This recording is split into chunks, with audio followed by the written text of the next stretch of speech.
Assalamualaikum warahmatullahi wabarakatuh. Kami dari kelompok 8 yang beranggotakan Lisa Sani Astari, Siti Robiah Adawiyah Wildah, dan Zahra Nur Syahadati akan membahas tentang hakikat evaluasi pendidikan. Pengertian evaluasi pendidikan. Menurut bahasa, kata evaluasi berasal dari bahasa Inggris, yaitu dari kata evaluation yang berarti penilaian atau penaksiran. Sedangkan menurut istilah, evaluasi merupakan kegiatan yang terencana untuk mengetahui keadaan suatu objek dengan menggunakan instrumen dan hasilnya dibandingkan dengan tolak ukur untuk memperoleh kesimpulan. Sedangkan dalam Undang-Undang Nomor 20 Tahun 2003 tentang Sistem Pendidikan Nasional Bab 1 Pasal 1 Ayat 21 bahwa evaluasi pendidikan adalah kegiatan pengendalian, penjaminan, dan penetapan mutu pendidikan terhadap berbagai komponen pendidikan pada setiap jalur, jenjang, dan jenis pendidikan sebagai bentuk pertanggungjawaban penyelenggaraan pendidikan. Selanjutnya, prinsip evaluasi pendidikan. Ada beberapa prinsip yang harus diperhatikan dalam evaluasi pendidikan Islam. Di antaranya yaitu yang pertama, prinsip kesinambungan atau kontinuitas. Bila aktivitas pendidikan Islam dipandang sebagai suatu proses untuk mencapai tujuan-tujuan tertentu, maka evaluasi pendidikannya pun harus dilakukan secara kontinu. Yang kedua, prinsip menyeluruh atau komprehensif. Prinsip yang melihat semua aspek, meliputi kepribadian, ketajaman hafalan, pemahaman ketulusan, kerajinan, sikap kerjasama, tanggung jawab, dan sebagainya. Yang ketiga, prinsip objektivitas. Objektif dalam arti bahwa evaluasi itu dilaksanakan dengan sebaik-baiknya berdasarkan fakta dan data yang ada tanpa dipengaruhi oleh unsur-unsur subjektivitas dari evaluator. Yang keempat, prinsip mengacu kepada tujuan. Setiap aktivitas manusia sudah pasti mempunyai tujuan tertentu, karena aktivitas yang tidak mempunyai tujuan berarti merupakan atau pekerjaan yang sia-sia. Tujuan evaluasi pendidikan. Dalam pendidikan Islam, tujuan evaluasi ditekankan pada penguasaan sikap, keterampilan, dan pengetahuan pemahaman yang berorientasi pada pencapaian al-insan al-kamil. Penekanan ini bertujuan untuk mengetahui kemampuan peserta didik yang secara garis besar meliputi 4 hal, yaitu yang pertama, sikap dan pengalaman terhadap hubungan pribadinya dengan Tuhannya. Yang kedua, sikap dan pengalaman terhadap arti hubungan dirinya dengan masyarakat. Yang ketiga, sikap dan pengalaman terhadap arti hubungan kehidupannya dengan alam sekitar.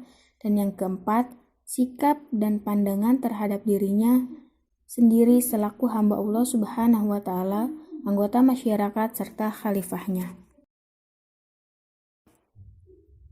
Materi selanjutnya adalah evaluasi secara filosofis dalam pendidikan Islam. Secara filosofis, fungsi evaluasi selain menilai dan mengukur juga memotivasi serta memacu peserta didik agar lebih bersungguh-sungguh dan sukses dalam kerangka pencapaian tujuan pendidikan Islam.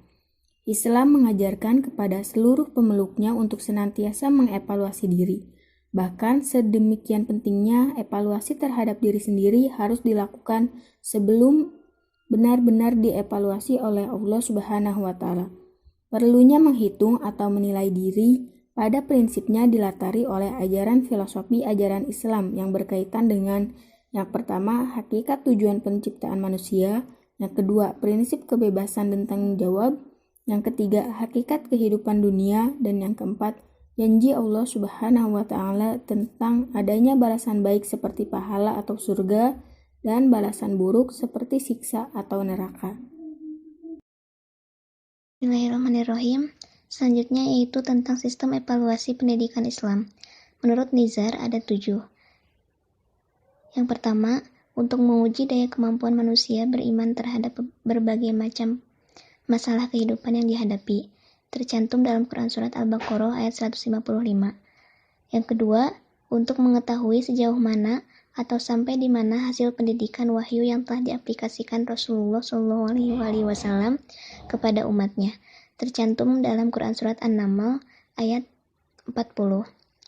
Yang ketiga, untuk menentukan klasifikasi atau tingkat hidup keislaman atau keimanan seseorang, seperti pengevaluasian Allah Subhanahu wa Ta'ala terhadap Nabi Ibrahim alaihissalam yang menyembelih Ismail alaihissalam, putra yang dicintainya, tercantum dalam Quran Surat As-Saffat ayat 103-107.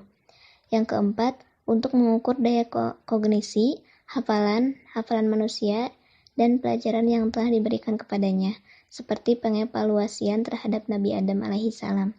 Yang kelima, memberikan semacam tabsyir atau berita gembira bagi yang melakukan kegiatan baik, dan memberikan semacam iqab atau siksa bagi mereka yang melakukan aktivitas buruk.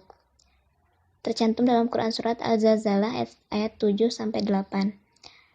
Yang keenam, Allah Subhanahu wa Ta'ala dalam mengevaluasi hambanya tanpa memandang formalitas atau penampilan, tetapi memandang substansi di balik tindakan hamba-hamba tersebut.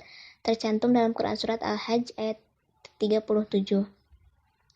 Dan yang ketujuh, Allah Subhanahu wa Ta'ala memerintahkan agar berlaku adil dalam mengevaluasi sesuatu. Jangan karena kebencian menjadikan ketidakobjektifan evaluasi yang dilakukan. Tercantum dalam Quran Surat Al-Ma'idah ayat 8. Selanjutnya yaitu mengenai sasaran pokok evaluasi. Yang pertama, segi tingkah laku. Artinya, segi-segi yang menyangkut sikap, minat, perhatian, keterampilan peserta didik sebagai akibat dari proses belajar mengajar. Yang kedua, pada segi pengetahuan. Artinya, penguasaan pelajaran yang diberikan oleh guru dalam proses belajar mengajar. Dan yang ketiga, pada segi yang menyangkut proses belajar mengajar, yaitu bahwa proses belajar mengajar perlu diberi penilaian secara objektif dari guru. Sebab, baik tidaknya, proses belajar menentukan baik tidaknya juga hasil belajar yang dicapai oleh peserta didik. Sekian yang dapat saya sampaikan. Terima kasih.